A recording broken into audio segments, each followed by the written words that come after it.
Lyon demain, le quart d'heure lyonnais, toute l'actualité chaque matin. Parce que Lyon demain se dessine aujourd'hui, voici l'essentiel de l'actualité. En ce mardi, nous sommes le 30 novembre. Le Covid-19 et la fréquence des contaminations qui s'accélèrent dans le département du Rhône et sur la métropole. Le groupe lyonnais LDLC annonce avoir été victime d'un incident de cybersécurité dans ses systèmes informatiques. Un successeur pour Étienne Blanc à la tête du groupe droite, centre et indépendant au conseil municipal. La fête des Lumières se réinvente et se veut plus inclusive cette année. Nous avons interrogé Audrey Enoch, première adjointe en charge des finances et des grands événements. La métropole réfléchit au devenir du territoire de la Porte des Alpes, composé des communes de Bron, Saint-Priest et Chassieux. Ouverture aujourd'hui du salon Paysalia, un salon qui se tient jusqu'à jeudi à Eurexpo et qui réunit la filière du paysage. Dans cette édition, une rencontre avec Cédric Chaffard. Il a créé la société Passeur de Jeux et pour livrer ses jeux de société, il utilise un vélo cargo. Le tirage au sort des 32e de finale de la Coupe de France de football. Nous parlerons également du championnat du monde de pâté croûte et d'Alexandre Astier qui sera l'invité de la FNAC pour une rencontre digitale en live stream demain à partir de 20h. Lyon demain, le quart d'heure lyonnais, toute l'actualité chaque matin. Gérald de Bouchon. Bonjour à tous, bienvenue dans ce quart d'heure lyonnais. La fréquence des contaminations s'accélère. La barre des 400 cas pour 100 000 habitants a été franchie en quelques jours dans le Rhône. Sur les 7 derniers jours, le taux d'incidence s'élève à 421 pour 100 000 dans le département, 395 pour 100 000 dans la métropole, contre environ 200 cas pour 100 000 il y a seulement 2 semaines. Le taux de positivité frôle désormais les 7%. Près de 400 patients Covid+, étaient hospitalisés hier après l'admission de 46 nouveaux patients en 24 heures. Dans les services de réanimation, la barre des 60 patients vient d'être franchie après 14 nouvelles admissions en 24 heures, un nombre d'admissions qui n'avait jamais été atteint depuis le mois d'août. Malgré la vaccination, le nombre de patients graves commence donc aussi à augmenter de manière de plus en plus soutenue, alors que depuis l'annonce de l'extension de la 3e dose à tous les adultes et après 5 mois, les centres de vaccination peinent à répondre à la demande dans le Rhône comme partout en France. Le groupe lyonnais LDLC a annoncé avoir été victime d'un incident de cybersécurité dans ses systèmes informatiques, un incident ayant entraîné un accès non autorisé aux données de l'entreprise. Selon le distributeur spécialisé Multimarque sur le marché de l'informatique et du high-tech, l'intrusion n'a pas eu d'impact sur les opérations commerciales. Cet incident fait l'objet d'une analyse en tout cas approfondie. Les partenaires sécurité du groupe ont immédiatement pris les dispositions nécessaires pour renforcer les mesures de protection déjà existantes, minimiser les éventuelles conséquences et en rechercher les origines, précise la société. LDLC qui souhaite être transparent dans cette affaire. Même si certaines données à caractère personnel ont pu être consultées, cela ne concerne en aucun cas les informations sensibles relatives aux clients des sites internet marchands du groupe, précise LDLC. Le groupe de e-commerce n'enregistre aucun moyen de paiement, précise Olivier de la Clergerie, le directeur général du groupe. Le maire du 2e arrondissement de Lyon, Pierre Oliver, a été désigné président du groupe droite, centre et indépendant au conseil municipal de Lyon. Et ce, après la mise en retrait d'Étienne Blanc pour ses propos jugés révisionnistes. Le maire du 2e sera suppléé par 2 vice-présidents, Romain Billard et Laurence Croisier. Le premier sera spécifiquement chargé de la ligne politique du groupe. La 2e assurera l'articulation entre la ville et la métropole de Lyon. Lyon demain, média agitateur d'idées. Pour son grand retour, la fête des Lumières de Lyon se réinvente et se veut plus inclusive. 31 œuvres seront présentées la semaine prochaine. Un espace dédié aux enfants sera installé au parc Blandan. À noter aussi une initiative à destination des EHPAD.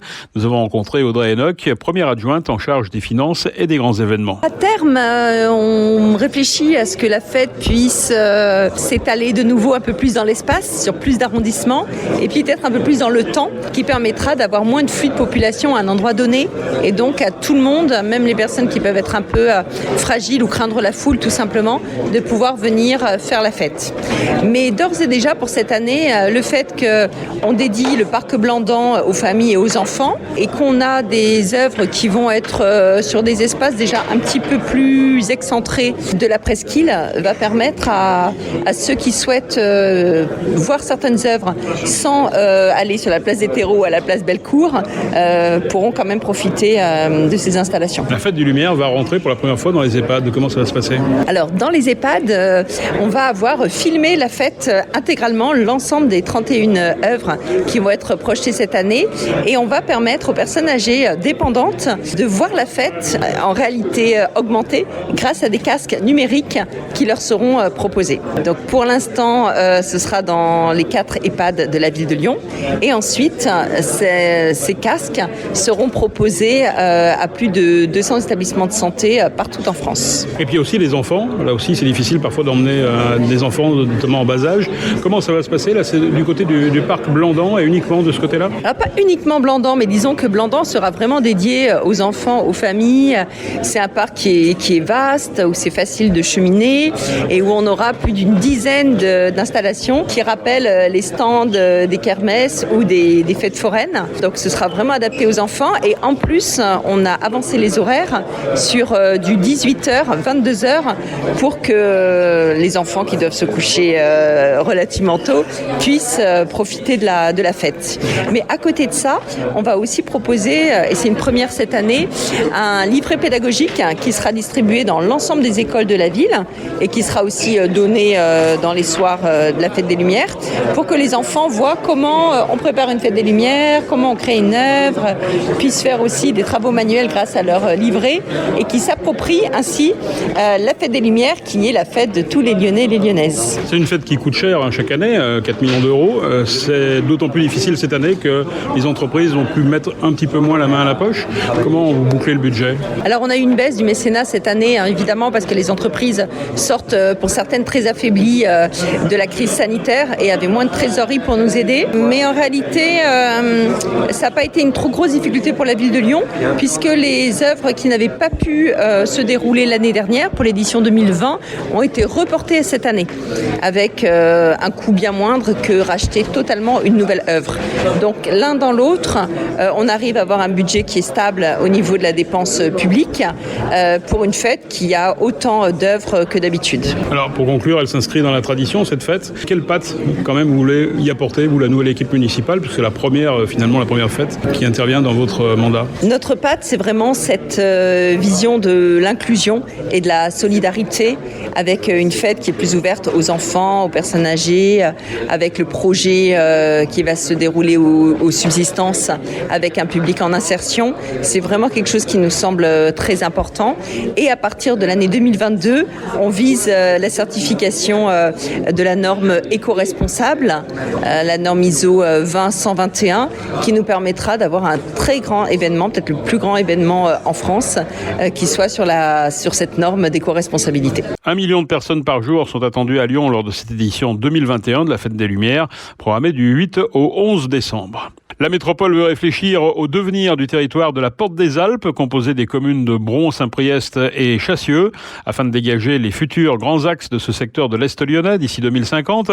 Elle lance une consultation internationale d'urbanisme. Objectif, faire travailler 3 équipes pluridisciplinaires pour réaliser l'exercice de prospective urbaine. Les spécialistes doivent tenir compte de la requalification de la zone du Champ du Pont, entre Bron et Saint-Priest. Elle accueille l'hypermarché Auchan depuis 1981 et a vu les enseignes Ikea et Leroy Merlin quitter les lieux en 2019 et 2021 pour rejoindre le Puiseau à Vénissieux. Le secteur comprend aussi l'aéroport de Bron, installé depuis 1910. L'ancien aéroport de Lyon a une vocation uniquement d'affaires depuis 1975. Sur Saint-Priest, on trouve aussi le parc technologique, construit lui dans les années 2000. Les études doivent aussi tenir compte des infrastructures telles que la Rocade Est, la 43, le boulevard urbain Est ou encore les tramways T2 et T5. Le salon Paysalia se déroule à partir d'aujourd'hui et jusqu'à jeudi à Eurexpo. Il réunit la filière du paysage. Le plus grand enseignement de la crise pour la filière du paysage, c'est que les particuliers ont réinvesti dans leurs jardins, dans leurs aménagements, dans le fleurissement. 30 000 visiteurs sont attendus cette année sur le salon avec 1200 exposants et marques. L'entretien zéro phyto, la gestion alternative des espaces verts, la végétalisation des centres-villes, les problématiques environnementales sont de plus en plus au cœur des préoccupations. Aujourd'hui, la filière voit apparaître de nouveaux marchés autour de l'agriculture urbaine et également de la végétalisation du bâti. Autant d'opportunités donc pour cette filière. Lyon demain, idées en partage.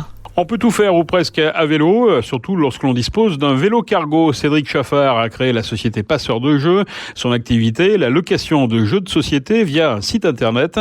Cédric Chaffard nous en dit plus sur son activité. Alors ce vélo cargo, il me permet plusieurs choses. D'abord à livrer effectivement les paniers de jeux dans les différents lieux relais de Lyon. Il y a un côté très pratique. J'ai été automobiliste à Lyon et aujourd'hui je ne le désirerai plus. Voilà, c'est terminé pour moi.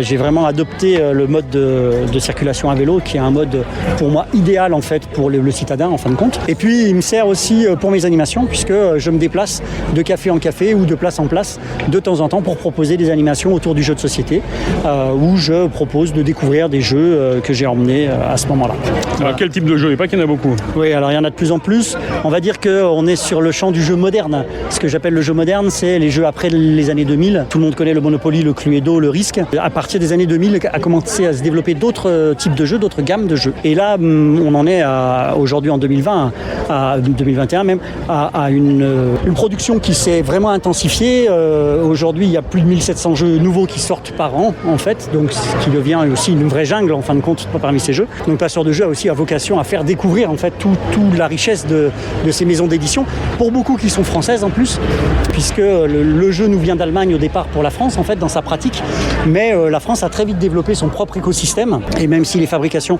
sont encore faites en Asie la plupart du temps, les conceptions sont souvent faites par des maisons d'édition françaises, et il y a de plus en plus de dynamisme de ce côté-là. Voire à Lyon.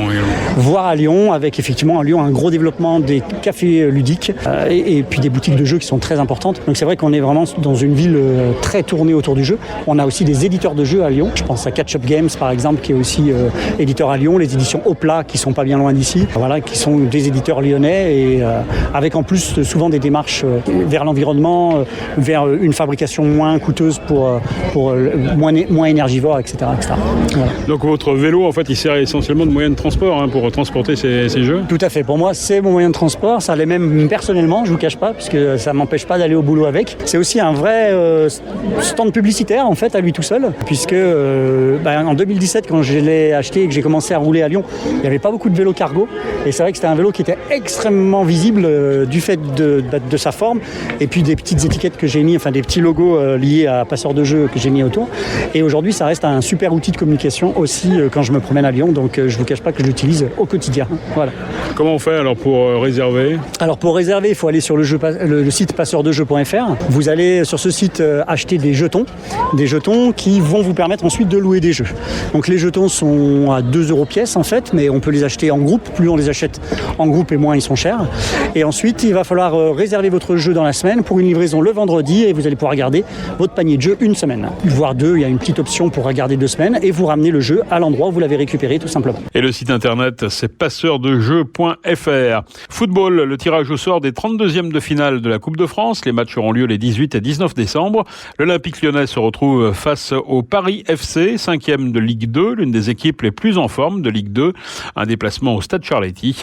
Et puis aussi un derby à Lyon-la-Duchère, AS Saint-Étienne. L'IRM passé hier en début d'après-midi à l'hôpital Sainte-Anne de Toulon par Mathieu Bastareaud a rendu son verdict. Le joueur du Loup souffre d'une rupture du tendon quadricipital des 2 genoux. Une blessure extrêmement rare. Mathieu Bastareaud sera donc opéré jeudi à Lyon avant d'entreprendre une longue rééducation dans la région de Toulon. Il y avait 13 candidats hier à l'abbaye de Collonges pour le championnat du monde de pâté-croûte. Un japonais, Kohei Fukufa, est le nouveau champion du monde de pâté-croûte. Il succède à un autre japonais, Osamu Tsukamoto, distingué lui en 2019. Yuashi Nakaki, le 3e, arrive lui aussi de Tokyo. La région est malgré tout sur le podium avec Damien Raymond, So Good traiteur, implanté à Divonne-les-Bains. Cette 12e édition marque la montée en gamme du championnat avec un dîner assis avec 370 convives dans la sublime salle des automates de l'abbaye de Collonges. Notons aussi la présence de stars comme le chanteur Sanseverino et également Patrick Timsit, lui aussi fan de pâté-croûte. À l'occasion de la sortie en DVD et VOD du film Kaamelott, premier volet, Alexandre Astier sera l'invité de la Fnac pour une rencontre digitale en live stream. Ce sera demain, 1er décembre, à partir de 20h. Une rencontre physique était prévue, mais compte tenu du succès du film et compte tenu aussi de la 5e vague de Covid, il est apparu plus raisonnable d'organiser une séance en virtuel. La rencontre aura donc lieu ce mercredi à 20h en live stream sur l'éclaireur.fnac.com/rencontre. Pour participer à cet événement gratuit et ouvert à tous, il suffit de suivre le lien et de se connecter. Le public pourra poser les questions en direct via le live chat de Facebook. C'est la fin de ce quart d'heure lyonnais. Merci de l'avoir suivi. On se retrouve bien sûr demain, même heure, mêmes antennes pour une nouvelle édition.